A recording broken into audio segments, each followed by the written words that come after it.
하박국서 1에서 3장 종합 요약. 하박국은 남유다가 멸망하기 직전 여호야김 왕 때 활동했던 선지자입니다. 그의 이름은 껴안는 자라는 뜻으로 어려운 문제를 하나님과 함께 씨름하고 결국 하나님의 사랑을 깨닫는다는 의미를 담고 있습니다.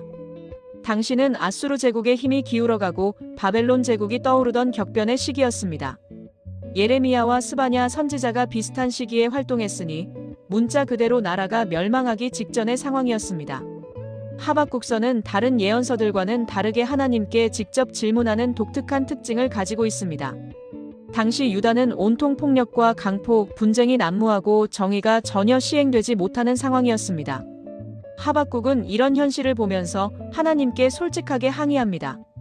여호와여, 내가 부르짖어도 주께서 듣지 아니하시니 어느 때까지리이까? 내가 강포로 말미암아 외쳐도 주께서 구원하지 아니하시나이다. 하박국은 당시 악이 번성하고 불의가 판치는 유다 땅의 죄악과 고통을 보며 악을 그대로 두시는 공의의 하나님께 의문을 제기합니다. 그런데 하나님의 응답은 악한 유다를 심판하기 위해 더 악한 바벨론을 보내시겠다고 말씀하십니다. 이제 내가 바빌로니아 사람을 일으키겠다. 그들은 사납고 성급한 민족이어서 천하를 주름잡고 돌아다니며 남들이 사는 곳을 제 것처럼 차지할 것이다. 당시 바벨론은 유다보다 훨씬 더 잔인하고 악한 나라였습니다. 갈대아인들이라고도 불렸던 이들은 무자비하게 다른 나라들을 정복하고 있었습니다. 하박국은 이해할 수 없었고 다시 하나님께 항의합니다. 그가 그물을 떨고 나서 곧 이어 무자비하게 뭇백성을 죽이는데 그가 이렇게 해도 되는 것입니까? 어떻게 거룩하신 하나님께서 악한 도구를 사용하실 수 있습니까? 이것이 정의입니까? 이때 하박국은 하나님으로부터 중요한 응답을 받습니다. 보라, 그의 마음은 교만하며 그의 속에서 정직하지 못하니라. 그러나 의인은 그 믿음으로 말미암아 살리라. 이 구절은 공의의 하나님을 믿고 그 믿음으로 구원받고 그 믿음에 따라 살아가야 하는 그리스도인의 자세를 알려줍니다. 하나님은 또한 말씀하십니다. 대저 물이 바다를 덮음같이 여호와의 영광을 인정하는 것이 세상에 가득하리라. 하나님의 뜻은 반드시 이루어지며 그때가 속히 이를 것입니다. 비록 지금은 어둡고 혼란스러워 보이지만 하나님은 여전히 우주의 보좌에 계시며 모든 것을 주관하고 계시는 분이십니다. 하박국은 이제 깨닫습니다.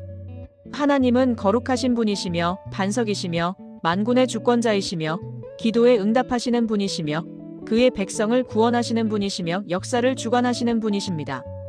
그래서 하박국은 이제 하나님이 하실 일을 잠잠히 기다리게 됩니다. 오직 여호와는 그 성전에 계시니 온 땅은 그 앞에서 잠잠할지니라.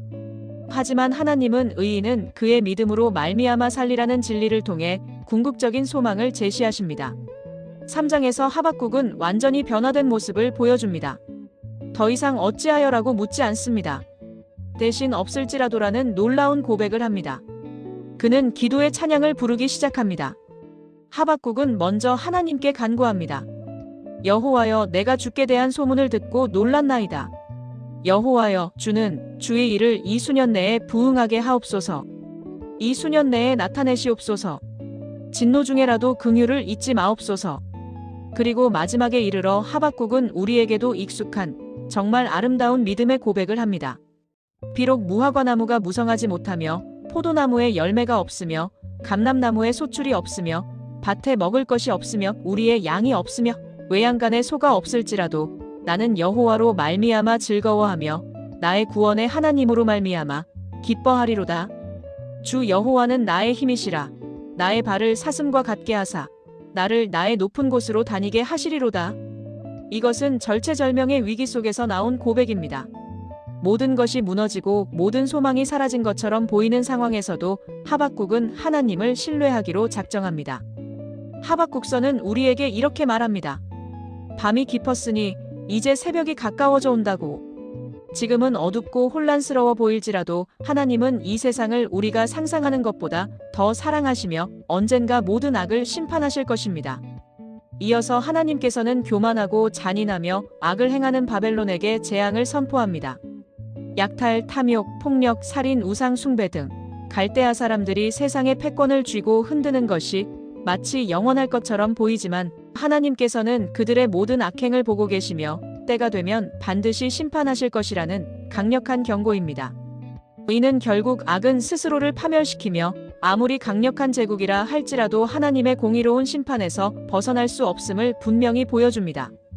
특별히 우상 숭배하는 자들의 허망함과 화가 임할 것임을 강조하며 오직 여호와는 그 성전에 계시니 온 땅은 그 앞에서 잠잠할지니라 라고 선언합니다.